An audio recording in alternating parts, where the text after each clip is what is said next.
రెండు తెలుగు రాష్ట్రాలు అభివృద్ధిలో పోటీతత్వంతో ముందుకు సాగాలని కోరుకుంటున్నట్లు కేంద్ర మంత్రి కిషన్ రెడ్డి వెల్లడించారు.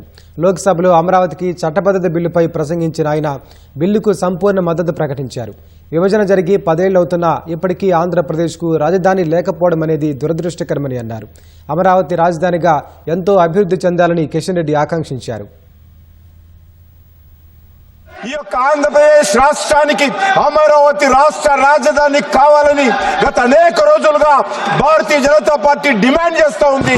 ఈ రోజు దానికి ఒక సానుకూలమైనటువంటి పరిస్థితి రావడం ఏదవుతున్నదో చాలా సంతోషమని మనం చేస్తున్నాను. అంతేకాకుండా ఈ రెండు రాష్ట్రాలు అన్నదమ్ములాగా ఈ రెండు రాష్ట్రాలు అభివృద్ధి చేసుకోవాల్సిన అవసరం ఉంది. వేగవంతమైనటువంటి అభివృద్ధి జరగాల్సిన అవసరం ఉంది. దానికోసమే ఈరోజు తెలంగాణ వచ్చిన తర్వాత కూడా అధ్యక్ష ఆంధ్రప్రదేశ్ లో కూడా ట్రైబల్ యూనివర్సిటీ రావడం జరిగింది. నరేంద్ర మోడీ గారు ప్రధానమంత్రి అయిన తర్వాత ట్రైబల్ యూనివర్సిటీ ఆంధ్రప్రదేశ్ కు వచ్చింది. అంతేకాకుండా ఈరోజు ఆంధ్రప్రదేశ్ లో అనేక రకాల అభివృద్ధి కార్యక్రమాలు జరుగుతూ ఉన్నాయి.